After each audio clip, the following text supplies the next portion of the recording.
I greet y'all on tonight.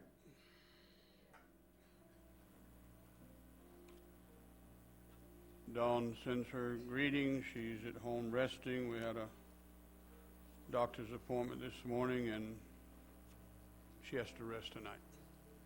She'll be here on tomorrow. We lift Michael, and Michael is traveling on a business trip. Others are not here for various and sundry reasons. But I'm glad that you are here. Thank you, Cheryl.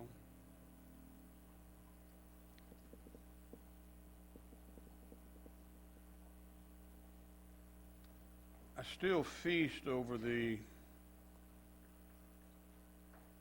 apostolic and prophetic nature of the last two weekends.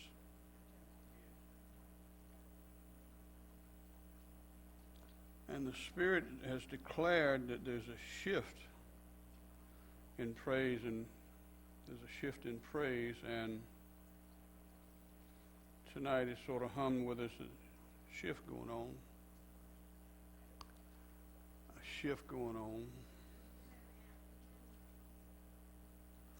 First thing that comes to my mind about a shift is old days, we didn't have automatic transmission. And to get up that next hill, you had to shift them gears. To get out of first beyond the red light or the green light when it turned, you had to shift gears. And then to cruise, you had to get in third gear. And my first or second car, I don't remember which it was, an 047 Chevrolet, and it had what they call vacuum shift. If the motor wasn't running, you couldn't shift the gears. You couldn't sit in there and play with it. Mash the clutch and everything. Most of y'all don't know what a clutch is, but although some of you have been in a clutch. The clutch is what makes things easy.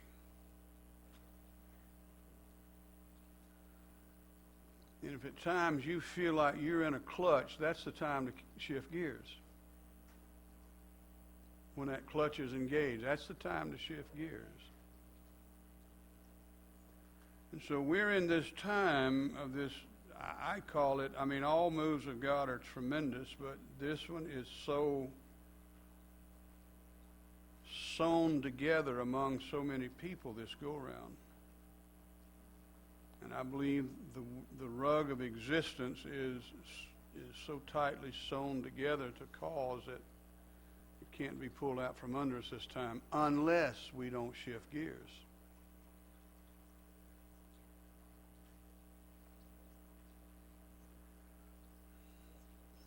I wrote Victory Pages. The title is Understanding a Move of God. And I always send those to Michael for publication and stuff, and he picks out the banner picture that coincides with whether the Lord tells him should be that picture to coincide with the title. I don't pick those out. Michael does that. And somebody was in my office one day this week. And in talking to this individual, my mind was drawn back to some things that I'd said in that article about a move of God, understanding a move of God. Has anybody read that yet? Just we're trying to get it out earlier on Thursday now, so 3 of you read it. That'll almost, if you subscribe right, that'll almost pay my cost. Anyway, I was drawn to that article. And as I pulled it up on my little clickety thing, the first thing I saw, of course, was the picture. And it's a beautiful picture of a sunrise or a sunset. I look at it 2 ways. Once it hit me what that picture said in harmony with the title, just take out the word understanding, and just look at move of God and see the picture. Which instantly took me back in my spiritual memory to that fateful day in Thailand, when as I had left my adjutant's office and was walking to the post office to make a final check that everything was closed up right and so forth. And as I was walking down,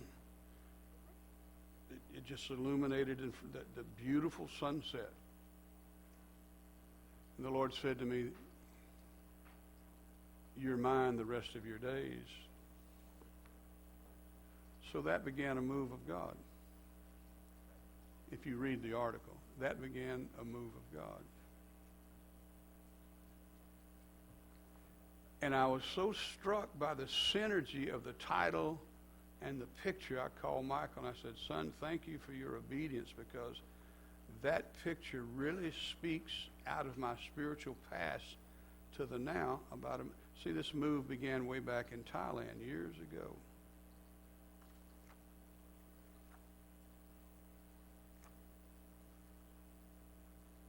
And I thanked him for his faithfulness, getting ready for an important business trip and stuff. Yet he had time to do my PowerPoint and send it to the booth people, and to get the in the know out, and to get my victory pages out. As I looked at that picture later on, I'm going to hush, but this is so important in this time, that you know that you're on the fringe. You have left the fringe of bivouac and moved into the fringe of advancement. You got to know this. And I mean, you got to know this, because the Lord expects your maturity now. And so you got to be instant and seasoned to hear what the Spirit is saying and respond accordingly, even in praise and worship. In other words, when he's saying, "Cry holy," somebody ought to cry holy. Because that's going to unlock something. That instant submissiveness is going to unlock something deep. And as I looked at that photo, I realized that I could look at it one of two ways. And they're both good, because they both speak to my heart. In a move of God, it can be a sunrise, because it's a new day in the move. Or in a move of God, it can be a sunset, closing yesterday.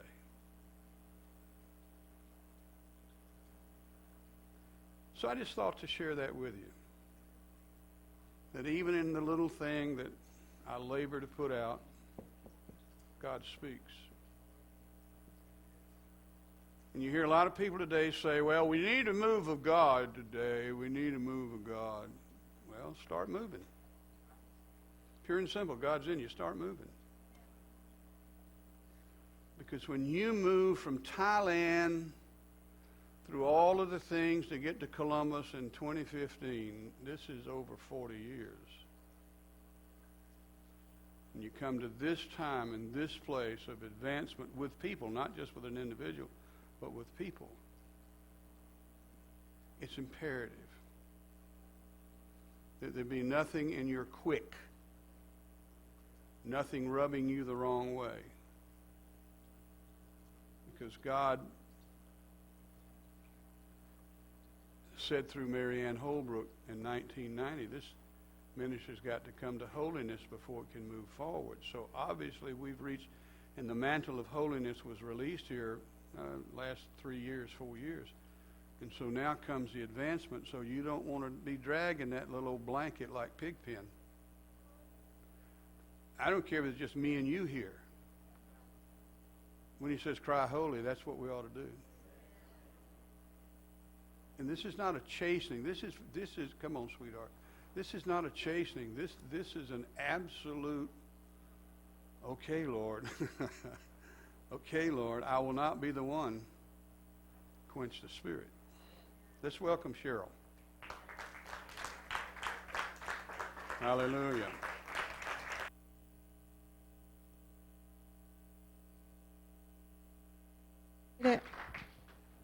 All right.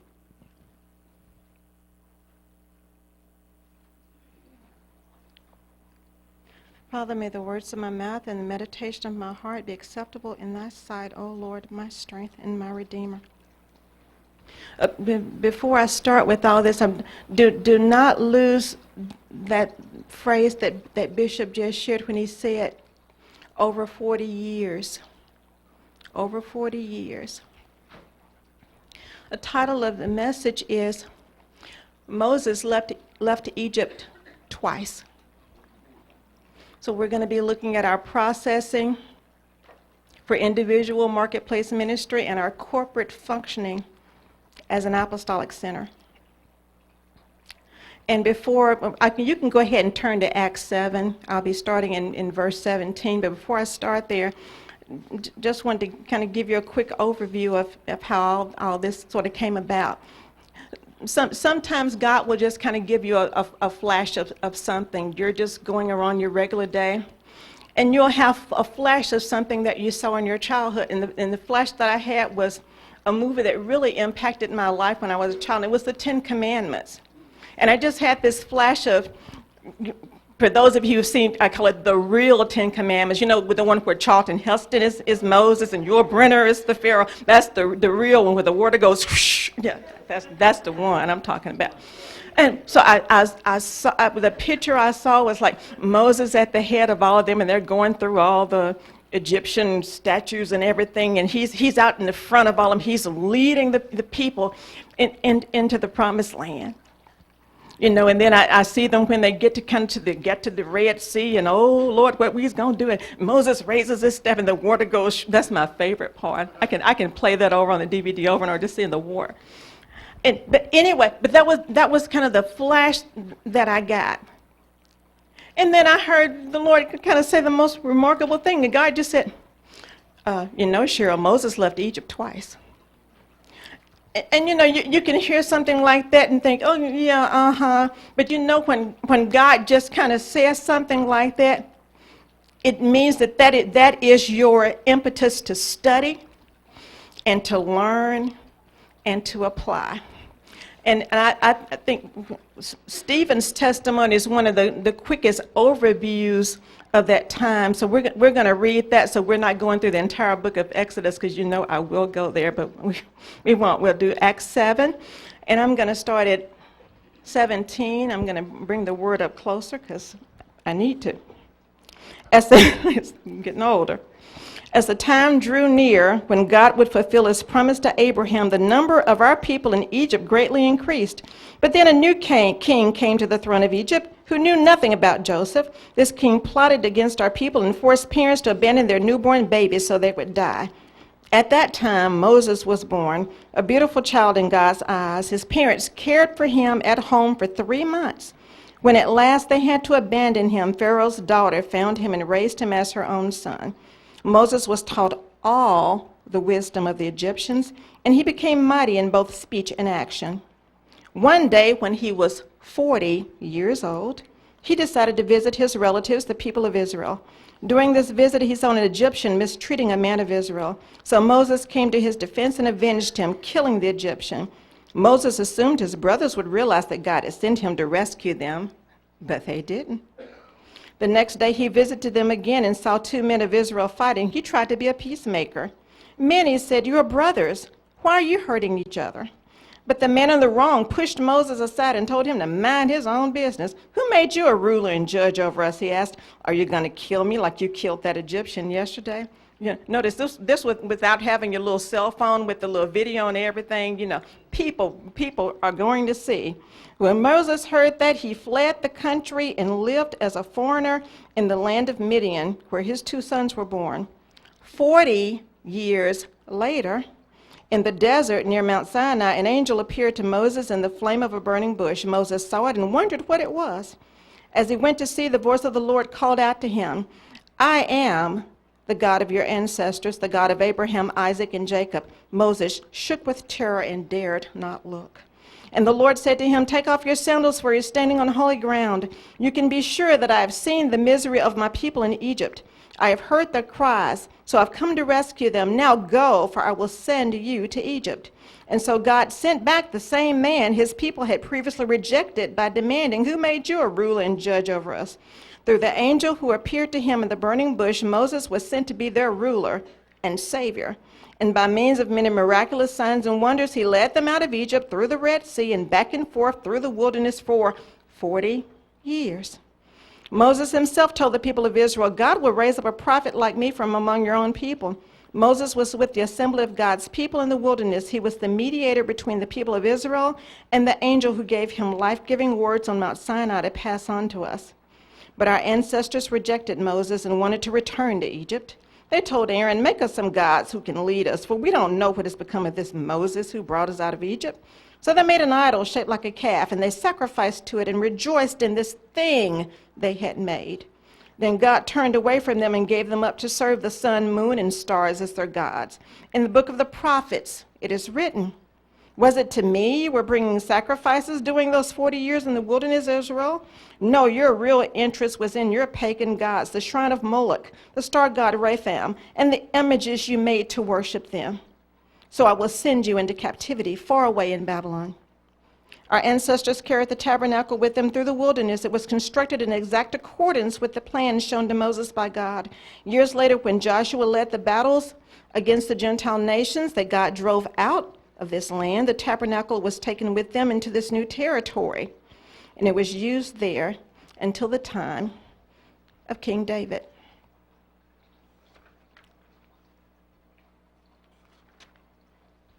In Exodus 2, and I'm not going to do that long reading through Exodus. That's why we did the overview by Stephen the Martyr. But in Exodus 2, we find the account of Moses' birth. He's royal born because his father, Amram, is of the tribe of Levi. These would later become the Levitical priests in Moses' tabernacle. He's also royal bred, as he's rescued from the waters and from his personal ark made of reeds to be brought up and educated in the courts of Pharaoh. He's accustomed to being treated as a prince of Egypt with all of the privileges. He understands the power and might of man. He comes later to understand the power and might of God. In Exodus 2, going here, note at this point, Moses has not been called by God as the deliverer of his people. It's his prophetic destiny, but God has not called him into his timing yet. The people have cried out, and a deliverer has been birthed, and he grows up to age 40. So note, there's 40 plus years of some people crying out, "God, deliver us." But it's God's timetable, it's not ours. He knows that he's an Israelite and not an Egyptian, though he has been royal bred. He's been adopted, given access to all that the royalty of Egypt has to offer. He's used to moving by man's might and man's power. He's not yet learned to move by the Spirit of the Lord. Now, how does he know that he's actually an Israelite? Well, he's circumcised like the other Israelites.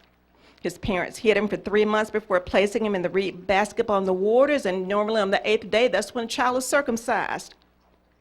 Egyptians are not circumcised, so some things are just obvious.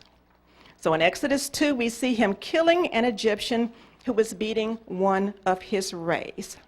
He thought they'd appreciate it. Do you see, I'm moving in power and might to protect you.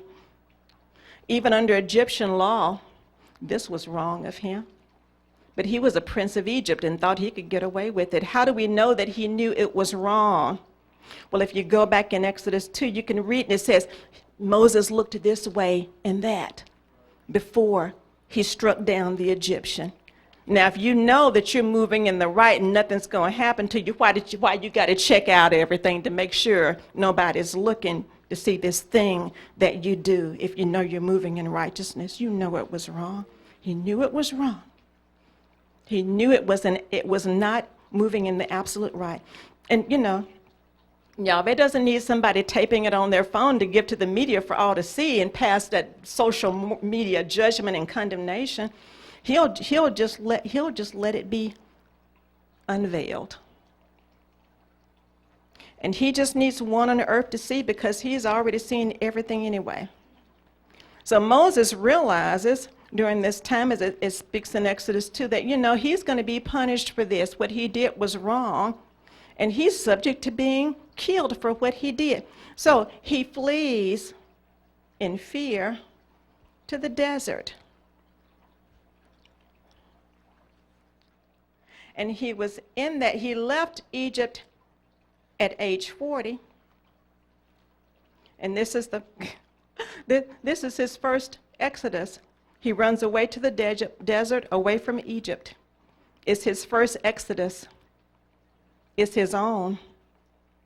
It's made in shame and it's made in fear for his life. How the mighty of Egypt have fallen, how quickly the fall from pride and honor to humility and disgrace. But for Moses, who's used to using the giftings of Egypt and the education of Egypt, there comes a time where you have to move in a change. You have all these giftings, you have this talent, you have this influence, but you have the mindset of something that is unholy and ungodly. And God has to get some of those things worked out of you, get that mindset worked out of you so he can still use those giftings. Some things had to be worked out of him and worked into him. Thus, Moses is 40 years on the backside of the desert. Moses becomes a shepherd, and those stupid sheep help to prepare him in patience and steadfastness and discipline and in authority as a leader, not just of natural sheep, but a people, the sheep of Yahweh's pasture, the people of the covenant promise that he made with Abraham. And he stays there 40 years. So notice now 80 plus years that the people have been crying out for a deliverer. Moses spent 40 years in his own personal wilderness experience. It was necessary so that he would be equipped to lead a multitude through their own wilderness experience, that he might model or demonstrate how to come out of it changed and able to live victoriously. Now, Moses didn't do all things perfectly. We'll come back to that later, but what's important is this process. And I believe many times we're too quick to try and escape this process. I'm saved, delivered, healed, set free, and and God's now called me to this great ministry, and where's my TV time? Give me my mic, And then there's some things that need to be worked out of us, and then worked into us. So, 40 years in the desert. Sees these women when he first get there, and they're trying to water their sheep and getting harassed by these other people. He comes to their rescue, and they go home. Daddy, this man helped us and this and that. Well, where is he? Go get him. Now, I'm thinking that this priest of Midian, Jethro, must not have had any sons, because if he had had sons, he would have set little Junebug out there with the girls. Now, protect your sisters while they're watering, the sheep. We've got all these girls, and thinking, a big strapping man, and he helped reel that fishy in. Where is he? Bring him home to supper. He's getting his plan in place. Well, as it come to pass, and he gives his daughter to marry Moses, and they have a couple of kids. And Moses kind of thinking, well, I'm in like Flint. I'm working for Dad. He's a priest of Midian. He's got all these flocks and everything. I'm married in. I'm the only male. I'll inherit all this. Life was great in Egypt, but this is all right, and I can just kind of settle in. And then all of a sudden, there's a suddenly in his life, and he sees this burning bush on a mountain. And he has an encounter that's about to completely shake up his world, turn it upside down, take him out of the norm into the supernatural. And all those things that had been ingrained and prayed over him during those 3 months with his parents, and the destiny that they knew was on this child, and all their hopes and dreams entwined in this life is about to come to fruition. Because after all, Moses didn't know he was an Israelite. Even if he was educated in the courts of Egypt, you're going to ask questions, well, tell me about these Israelites. Don't you think they told him? He knew, oh, they serve this God, blah, blah, blah, blah. They do this, they do that. So he had a working knowledge of it. But now he was about to have a spiritual encounter that was going to turn his life upside down. Because now we're not going to be moving as a deliverer in my might and my power. Now we're going to be moving as a deliverer in the Spirit of the living God. So Exodus 3, 7 and 8, God gives that commission to Moses. I've heard the cries of the people, and I'm calling you to go and deliver them. I am the I am. And Moses has this, well, I kind of want to go, but, he's with a string of excuses. And, but he finally kind of comes around. Bear in mind, so Moses leads the Israelites out of Egypt, and it is taking them to Canaan, the land that God has promised to Abraham. Talks to his father-in-law. I'm thinking I need to go back and see my kin folks. Do you think that's all right? Now that's not what really God said to him, but it's kind of like I need to kind of get it, get cleared from my father-in-law. I won't tell him everything, but yeah, this is a good idea. Go see your kin folks, and you will have you covered.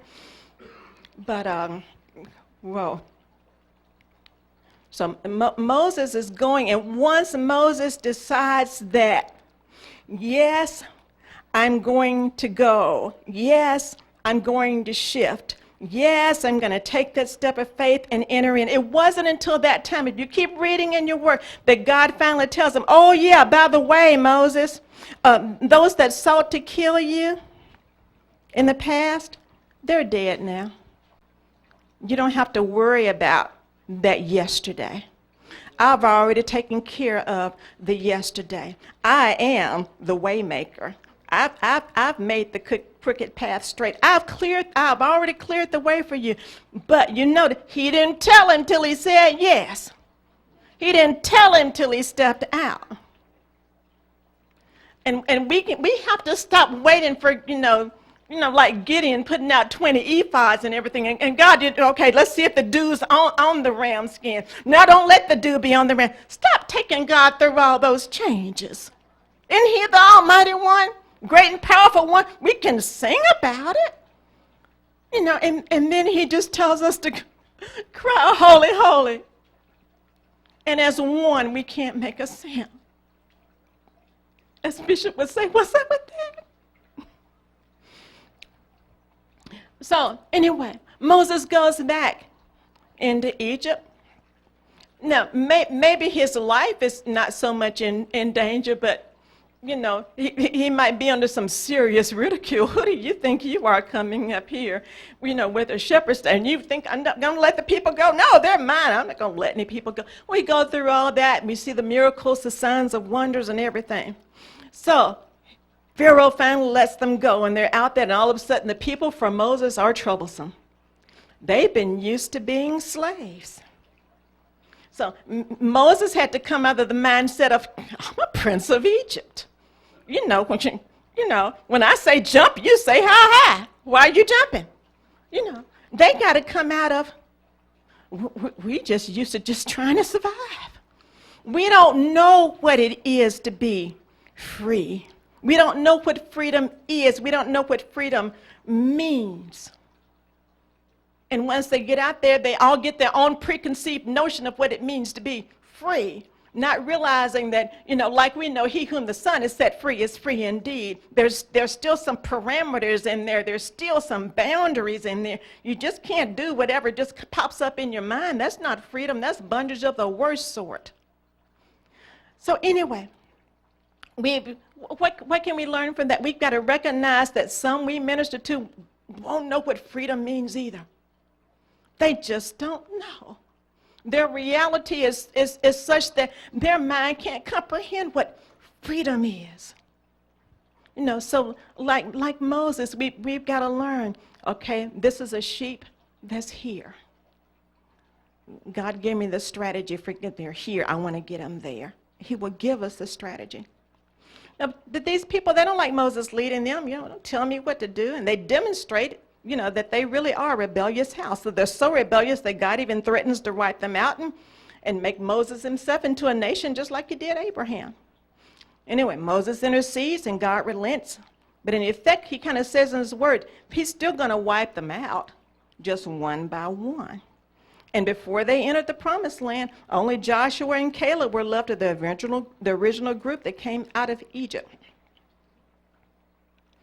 Now, let's get a couple little positives in all of this, because there's a place where we get a clue of a shift from a church mentality to an apostolic center in all of this that we've gone through with this Exodus story. And it's found in Exodus 18, 14 through 27. And what's happening is this. Moses' father-in-law has come, and he's got, Moses' wife and kids will come, and, I've been hearing all these great things about your God and this move and everything. Woo-hoo! It comes, and they have dinner together. And anyway, the father-in-law starts observing something. He's seeing how the people are coming from morning time to night with all their troubles, all their issues, all their ish and that, and this and that, and they're about to wear Moses out. And he's looking there, he's like, what's up with this? He says, this is going to completely wear you out, and it's going to kind of wear the people out too, trying to wait on you to get to their part. I tell you what, son, this is what you need to do. Appoint some people over the people in groups of 10, 50, 100, over 1,000. So they can handle all the other stuff, and then when it gets to something that's too hard for them and they need your intervention, then they can call on you. Now, I'm not necessarily saying that this was the apostle Moses with prophet, evangelist, pastor, and teacher, but I think it's a shadow of an image. From 10s to 50s to 100s to 1,000s, and if it's too much for y'all, here's Moses to take care of everything. So after this organization, then there is the call to the corporate body of the people to covenant. It's after this time that Moses said, okay, now I want you to bring all the people to the mountain, have them wash themselves, I want them purified, and I want to make covenant with them. That I'm going to be their God and they're going to be my people. But, some stuff I want them to do, because after all, I'm the one that's setting the rules of the covenant. So the rest of the book of Exodus shows the move to the shadow of an apostolic center. And you know what it kind of looks like? There's a hub that's the tabernacle of Moses in the center of the camp. And everything revolves around that hub. Nothing is more important than what's happening in the center, and we orchestrate our lives around that hub. And when God comes, with pillars of fire, whatever, that's when we know, he's lifting. Okay, no matter what you're doing, time to break camp, time to go. When the cloud of glory moves, it doesn't matter what's on your agenda. Time to go. Pack it up, Junebug, get your stuff, time to go. Okay, he's going to stay here. Well, I want to go there. Doesn't matter what you want. Don't you see the glory hovering? We stay in the right jam until he says to go. So we got a hub. What are the spokes? We got tribes to the east, west, south, and the north, set up by who their mother is. Who was their mother? That's how they were grouped. So they're grouped by like a clan system. We are family, and each one has their specialty, the thing that they're gifted in to provide for the whole. So it's like you have this. It's like we are completely self-sufficient. There's nothing that can't be. There's no need that can't be met within this hub system. And all you got to do is from the east, west, south, and north, draw a circle around that. And all I see is apostolic center. That's all I see. And realize the hub is the most important thing. And where can things start getting off? Where did it start getting off from them in their rebellion? When they stopped making the hub the most important thing. Well, we're thirsty. We want some water. Well, we're hungry. We miss those leeks and onions. Well, it was better than we just need to take. Why did we come out here in this desert with you? When we when we, it just gets absolutely ridiculous. And realize, even foreigners could come in with them if they were willing to convert. Well, isn't that an apostolic center? Bringing them in, send them out. Bring them in, send them out. After 2 years in that desert, the nation of Israel finally approaches Canaan with the attempt to conquer it and occupy the land God has promised them.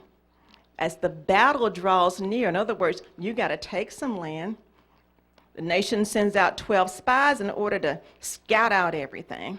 10 of the spies return believing that the land could not be conquered, while 2, Joshua and Caleb, believe it can be taken.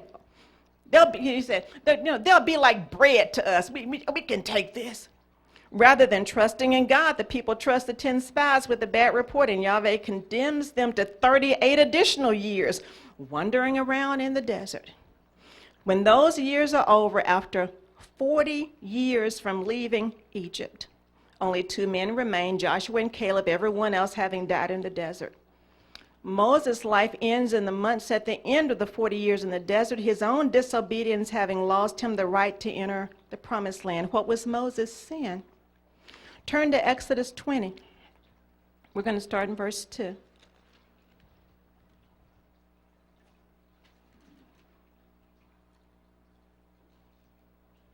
think that's right. No, I think I'm in the wrong chapter, so I'm just going to have to tell you what happened. The people were crying out again for some water.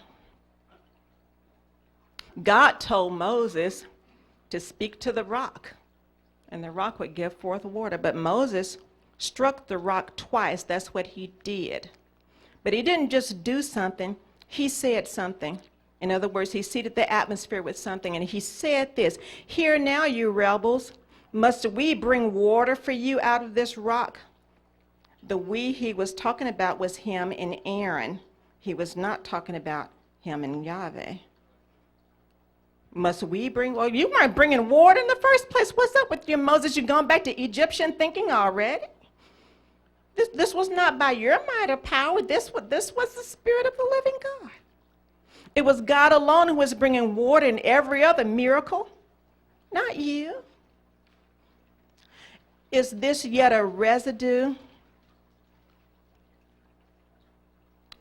of your killing the Egyptian who attacked your fellow Israelite when you're a priest of Egypt? Is this yet a residue of something that wasn't quite dealt with? Have we traveled yet another almost 40 years for you to think in your authority, which only comes from God in the first place, that somehow you are doing all of this? See, it is so subtle, which means it's so insidious.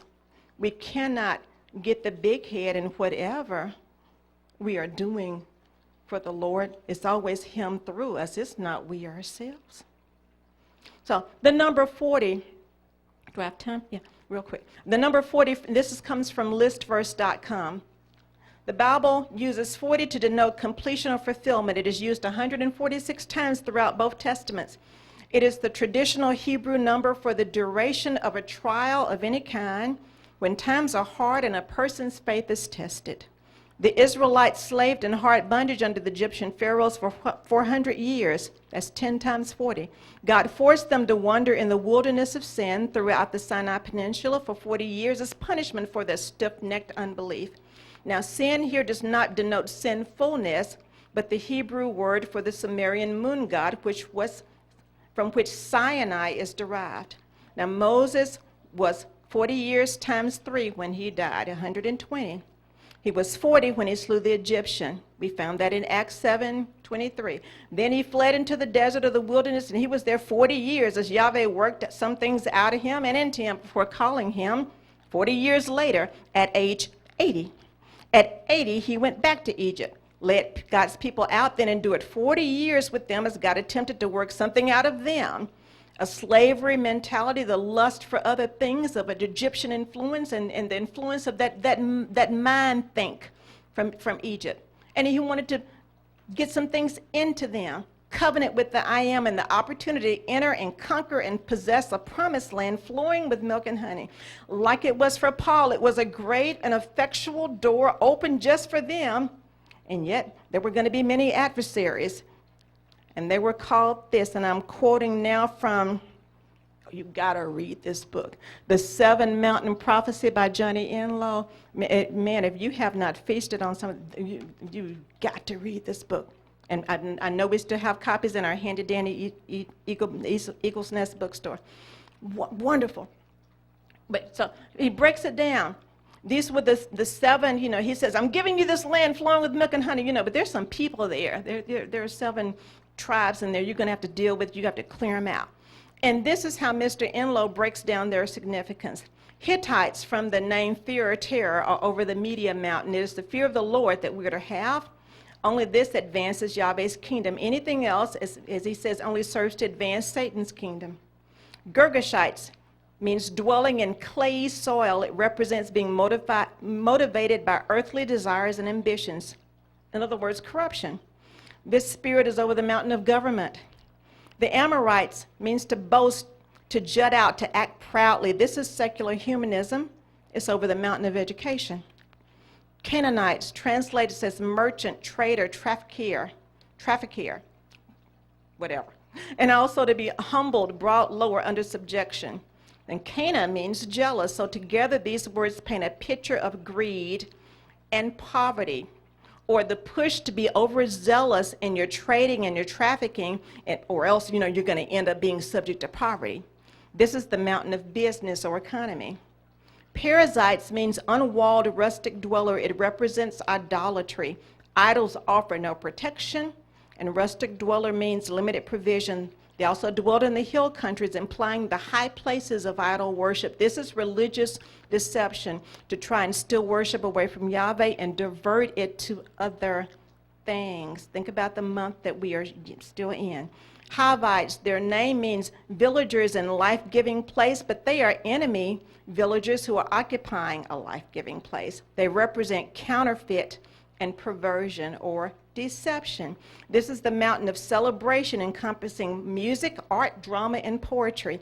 This spirit's purpose is to corrupt and pervert that which was intended to give glory to God. And last, the Jebusites, meaning a place trodden down or rejection. This is the spirit of rejection that tries to infiltrate families, both natural and I would insert, Bishop, spiritual, as a counterfeit to the unity, love, and oneness God desires for us. This is the mountain of family. These were the giants they faced, and the giants we yet face as an apostolic center and community. We must keep our armor on and remember that as we enter into marketplace ministry as infiltrators, history makers, world changers, whether for one life at a time or going after whole systems at a time, that we, as we go back into Egypt a second time and leave with a multitude of Yahweh's people, hopefully that second time, that something of Egypt, the spirit of Egypt, we must guard ourselves that something of the spirit of Egypt does not re-enter us and pollute us, causing us to miss out on entering the promised land and seeing the full manifestation of an apostolic center. And you might think, I'll say this last thing and I'll let you go, but it's more of a personal nature, so you can see how insidious things can be. Shortly after I retired, I got this, what would seem like the most wonderful email, from the head of the youth orchestra, Bertie Columbus, the director. He's a good friend of mine. He's a strong Christian. Heads the praise band at his church, wonderful. Cheryl, congratulations on your retirement. I'm thinking, ooh, how did you know I was retired? I didn't tell you. I didn't tell anybody out there. How did you find out I was retired? Because technically it should have been another year. You do such a great job, and you've been this and you've been that. I mean, just grease me up one side down the other. I'm thinking, oh, you set me up for something. What's going on? Keep reading. We're getting ready to start a new program with the youth orchestra, this and that, where we're raising up young violinists to get ready to come into the more mature orchestra. It will take a master teacher to do this. Someone of your technique inside, just grease me up good. We want you to seriously consider this. I'm out of town right now, but just give me a call, and I'll be calling you. And we just really want you. And I know you may have other plans for your retirement, this and that, but this would be such a wonderful opportunity for the children. You could touch so many lives, and we'll let you do it however you want. I'm thinking, that's a lie from the pits of hell. You're not going to let me do anything spiritual. No, you know, they'll tell me that. I've tried to infiltrate that system. You can't infiltrate that system. They won't let you. It's not politically correct. You know, they wouldn't even let me pray with my kids. I would sneak and do it anyway. But, you know, you couldn't just do it out in the open. So, but, it sounds good. You're gonna get to touch all these lives, raise up a new generation of violinists, and you're this and you're that, and master teacher just greased me up. And I'm thinking, yeah, that's your vision. That's not the vision I'm called to. If I'm gonna raise up a company of violinists, I'm doing it in my church. I'm not gonna do it for the Youth Orchestra of Columbus.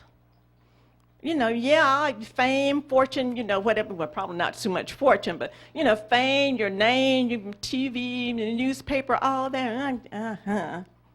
But it's so insidious, because what I would do, I would find myself back in that system again. Python. Because you'll tell me, oh, it'll only be a couple of hours on Monday nights. Oh, well, what about when you're going to have a concert? What nights are you going to have the concert? What days are you going to have the concert? Oh, now you want to go out of town. Well, when is that going to be? You keep adding on, and thinking you're just going to go do the okie doke. Be careful what you first say yes to, saints. It's that deceptive. It's that subtle. And remember, the first vision that we're called to is here. You don't want to get tied up and tangled up in something else, and I'll kind of get off my little soapbox now. But I thought that was so significant. As soon as I got free out of that system, it tried to suck me back in. Kind of just makes you go, you determined you're not going to let me go. You're going to try to suck me back in. Beware. If it'll do it to me, it'll do it to you. Ain't nobody special. Amen. So rejoice. We're seeing apostolic center all the way back from Exodus. This is God. If there was ever doubt in your mind, take that doubt away. This is God's plan. It's a yes and amen. Remember what the hub is, and don't let Egypt suck you back in. Amen. Amen.